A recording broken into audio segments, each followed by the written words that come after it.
David Thompson, but I play Fat Albert in the live-action film based on Bill Cosby's hit show. On this episode of NASA Connect, you'll learn about the science concepts of work and energy. You will also see how we can use algebra to help explain both concepts. NASA engineers and scientists will introduce you to exciting and innovative space propulsion technologies of the future.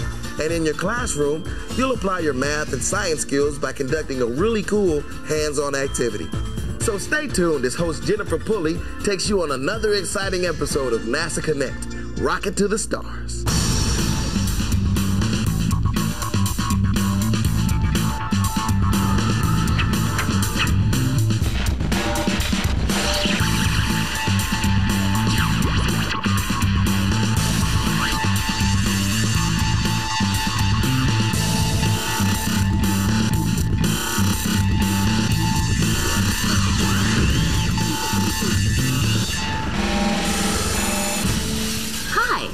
Jennifer Pulley, and welcome to NASA Connect, the show that connects you to math, science, technology, and NASA. Imagine it's the year 2040.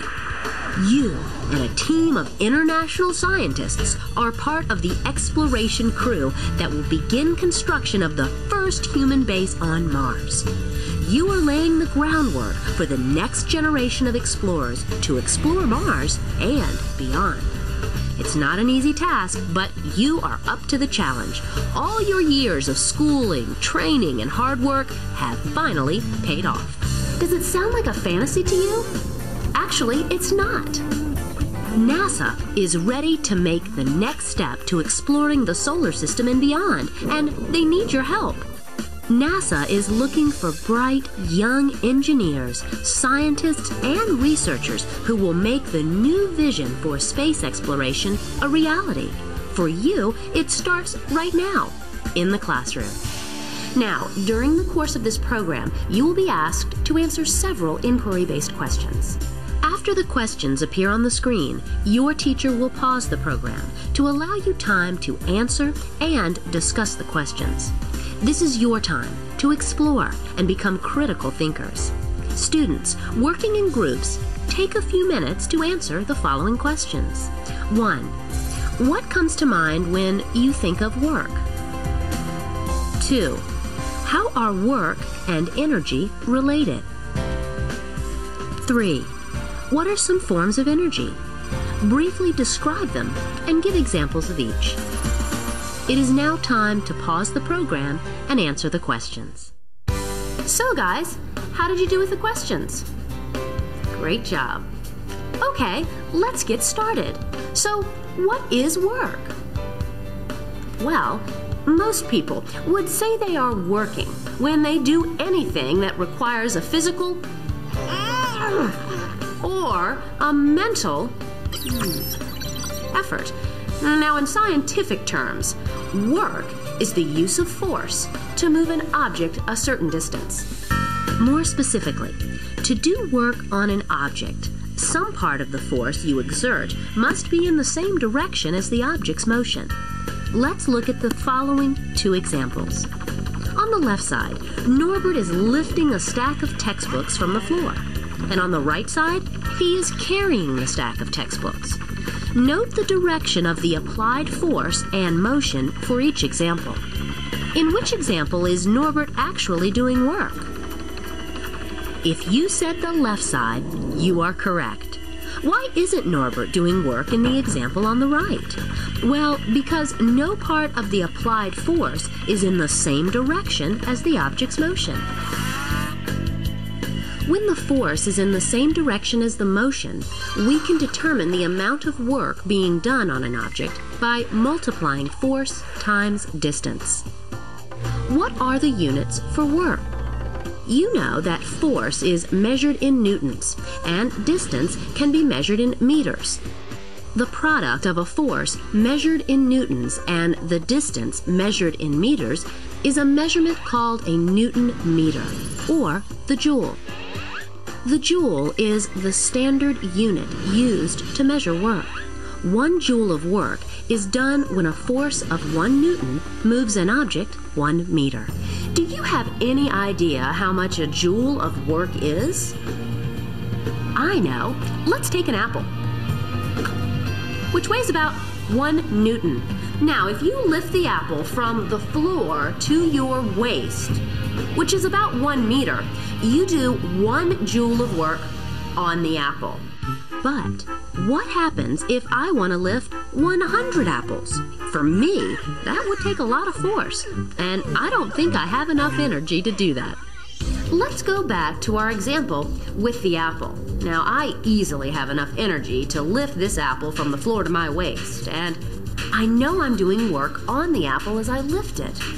So there must be a relationship between work and energy, right?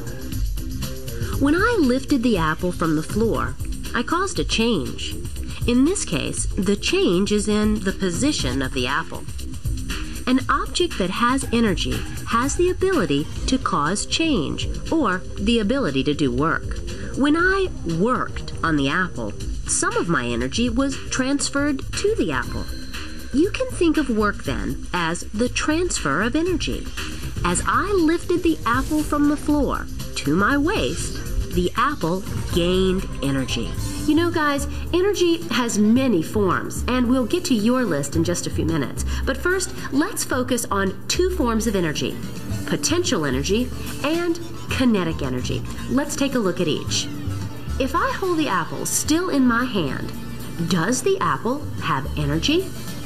Careful, not all forms of energy involve movement. Well, this apple has stored energy. We call it potential energy. Holding the apple like this gives the apple the potential to fall to the ground. Now, if I release the apple falls. The potential energy changes into kinetic energy. It is pretty obvious when an object has kinetic energy. As long as the object is moving, it's said to have kinetic energy. What's more difficult to determine is how much potential energy an object has. Let's go back to our example with the apple. The potential energy of this apple really depends on height. How high or low my hand is from the ground. We call this type of potential energy gravitational potential energy. Gravitational potential energy depends on mass, gravitational acceleration, and height. Near the Earth's surface, gravitational potential energy, or GPE, is equal to the product of mass, gravitational acceleration, and height. Remember that G is the acceleration caused by Earth's gravity, which at sea level equals 9.8 meters per second squared. Let me show you an example. Suppose a satellite has a mass of 293 kilograms, and we lift it to the top of Mount Everest. What is the gravitational potential energy of the satellite? Well, what do we know? We know mass is equal to 293 kilograms. Gravitational acceleration is equal to 9.8 meters per second squared. And we know the height of Mount Everest, which is approximately 8,850 meters. Let's write the equation for gravitational potential energy. GPE equals mgh. Substituting in our values for mass, acceleration due to gravity, and height, we get GPE equals the product of 293 kilograms, 9.8 meters per second squared, and 8,850 meters. The answer turns out to be approximately 25 million. Don't forget, I need to assign a unit to that number. Units are very important when explaining scientific concepts. Do you have any idea what the unit for energy is? Let's figure it out. The original equation for GPE is mgh. Mass times gravity is equal to weight. And weight is measured in newtons. Remember, weight is a force. Therefore, the unit for gravitational potential energy is the Newton meter. Do you remember from earlier in the program what a Newton meter is equivalent to? Well, if you said 1 joule, you're on the ball. 1 Newton meter is equivalent to 1 joule. Wait a minute. Work is also measured in joules. I think we just showed mathematically how energy and work are related to each other. Now let's go back to kinetic energy. How much kinetic energy do you think an object, say, like a rocket, depends on? The kinetic energy of an object depends on both its mass and its velocity. The mathematical relationship between kinetic energy, mass, and velocity is Ke equals 1/2 mv squared. Notice that the velocity is squared in the equation. Remember, guys, the number 2 is called an exponent. The exponent tells you how many times a number or base is used as a factor. For example, 2 squared is equal to 2 times 2, which equals 4. 3 squared is equal to 3 times 3, which equals 9, and so on. The term v squared equals v times v. So, are you ready to try a problem involving kinetic energy? Here's one for you.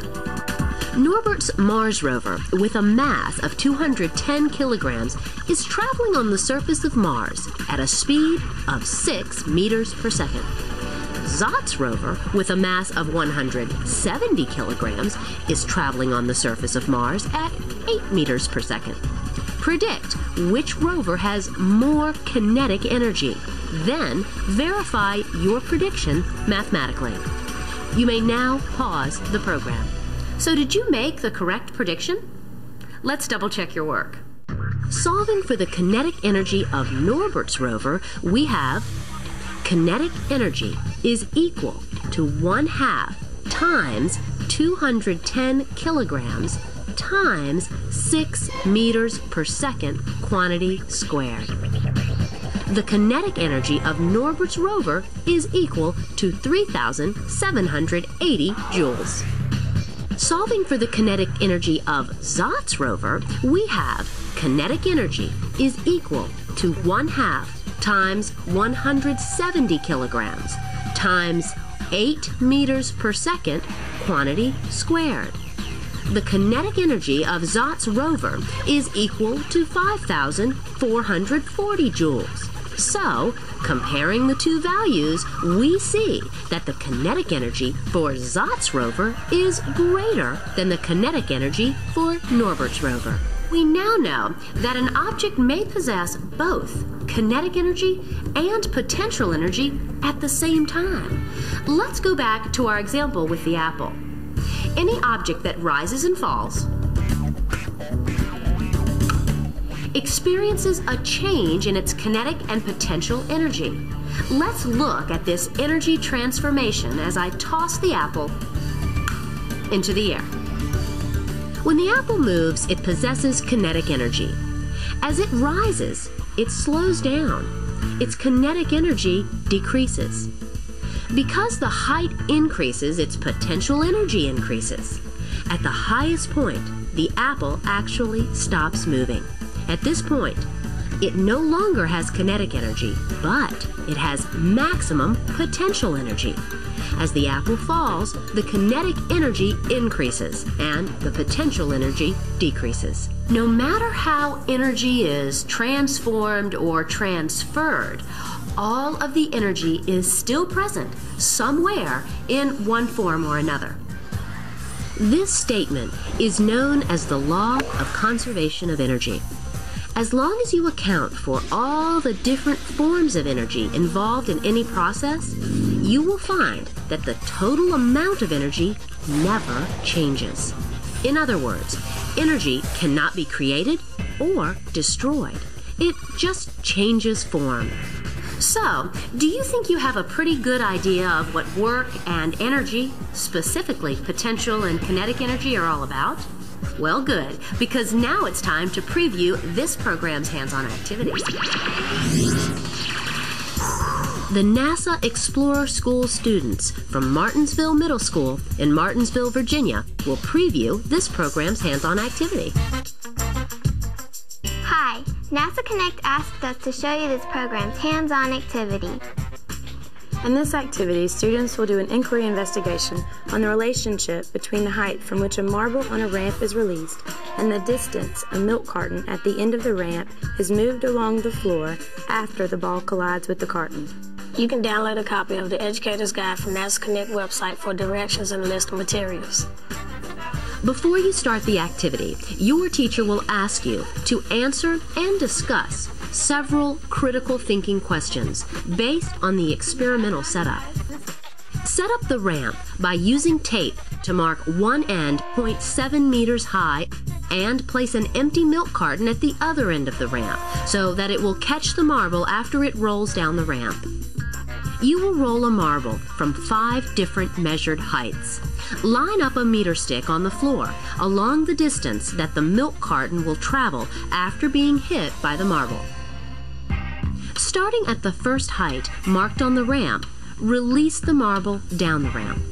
On the data collection chart under Trial 1, record the linear distance that the milk carton travels after the marble hit it.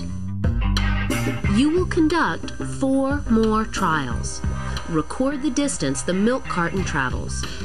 Calculate and record the average distance the milk carton traveled. Continue the experiment by increasing the height from which you drop the marble by 0.1 meter each time.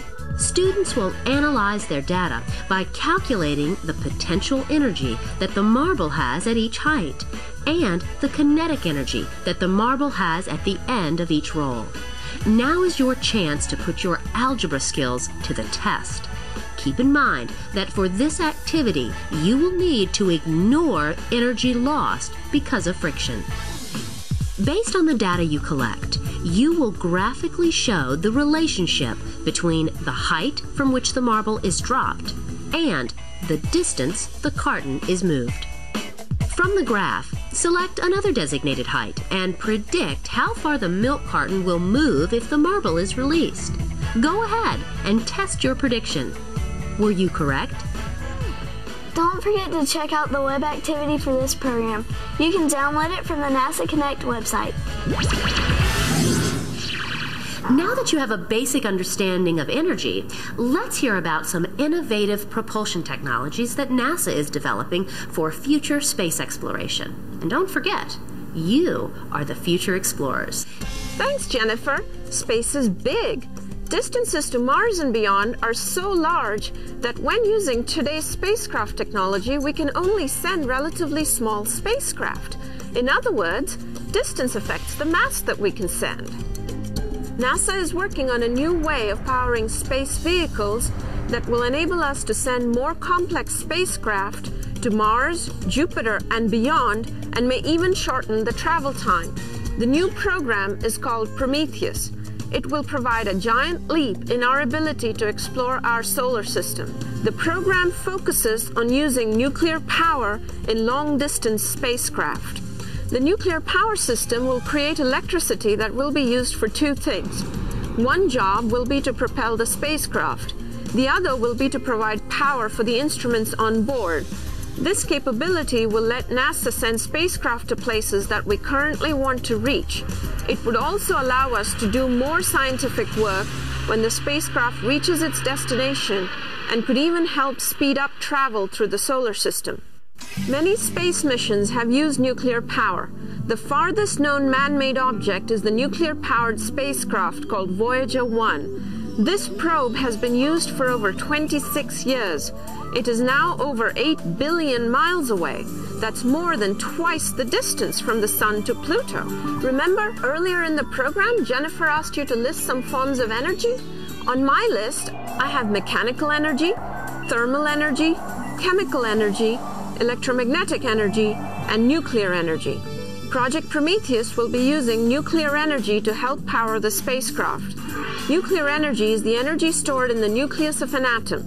In a nuclear reaction, a tiny portion of an atom's mass is turned into energy. Scientists are studying 2 different ways of using the energy stored within the nucleus of an atom.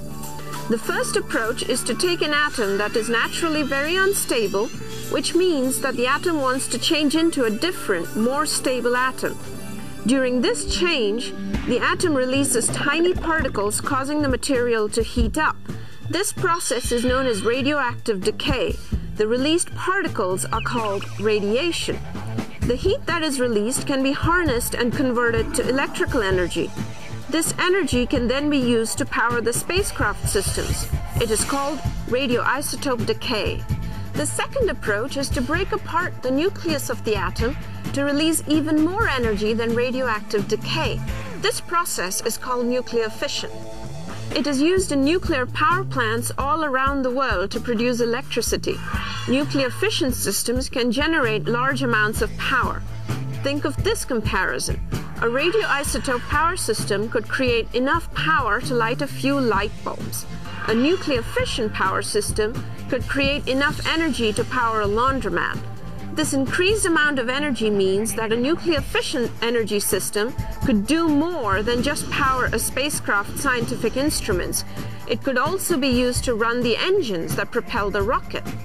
NASA hopes to use this technology soon. In fact, it's already working on the first probe to use this technology. This probe is the Prometheus 1 mission. This mission will use a nuclear fission system. This system would provide energy for both spacecraft electrical power and propulsion. Prometheus 1 would orbit 3 of the larger moons of Jupiter: Callisto, Ganymede, and Europa. Europa is one of our solar system's most fascinating celestial bodies. Europa's surface is completely covered in ice, but scientists believe that the solar system's largest oceans could be hidden under that ice. If oceans are indeed present, there is a possibility that life could be found there. The Prometheus 1 mission will be finding answers to the mysteries of these moons. One day, the same power and propulsion systems used on Prometheus 1 could be used to send probes to other far-off places.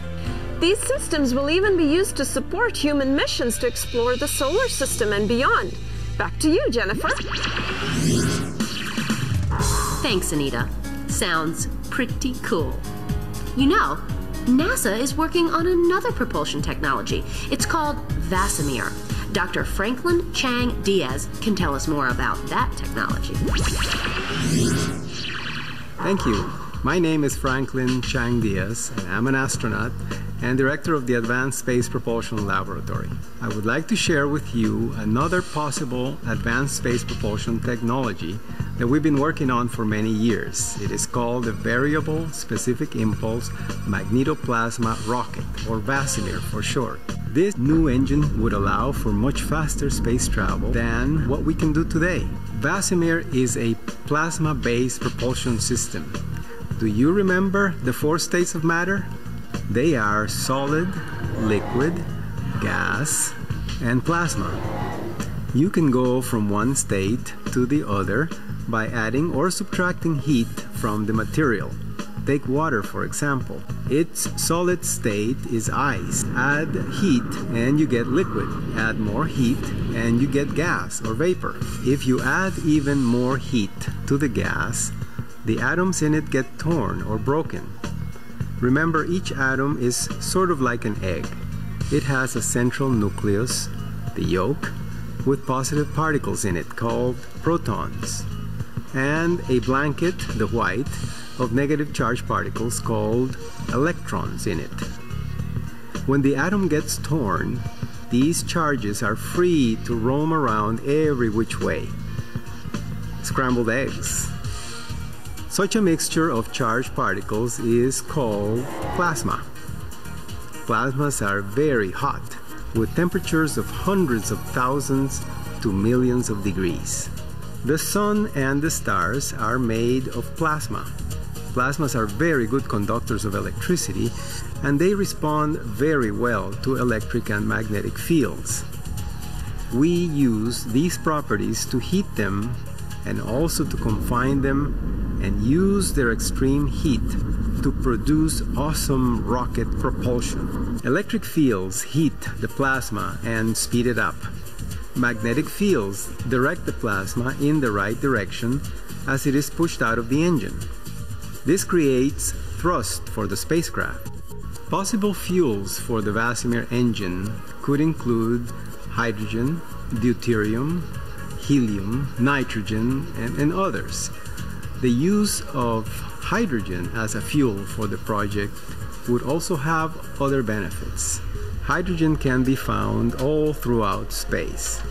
This means we are likely to find plentiful supplies of fuel everywhere we go, and we could refuel the spacecraft for the return trip to Earth.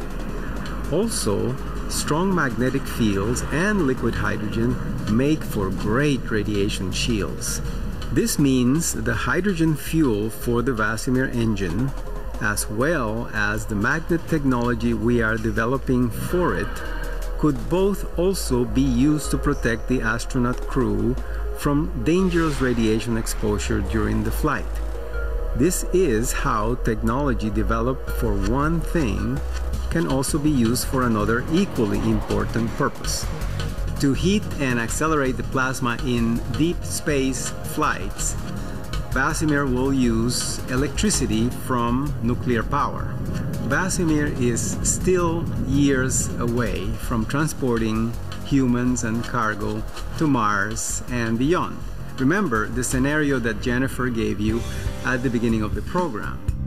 Our team can only take this advanced technology so far, and then it will be up to you. Your generation will make this space propulsion system a reality. Some of you may one day fly on it and become the astronauts that will build the first base on Mars. I've been in space 7 times, but you will be the astronauts who will get a chance to explore the moon, Mars, and beyond. You are the next generation of explorers. So, good luck. Back to you, Jennifer. My thanks to Dr. Chang Diaz. You know, I can't wait for the day when we receive the first transmission from people on Mars. And maybe you'll be one of them. Well, that wraps up another episode of NASA Connect. We'd like to thank everyone who helped make this program possible. Got a comment, question, or suggestion? Well, email them to connect@larc.nasa.gov. And don't forget to check out this program's Student Challenge. You can find it on the NASA Connect website. So until next time, stay connected to math, science, technology, and NASA. And maybe we'll see you on Mars.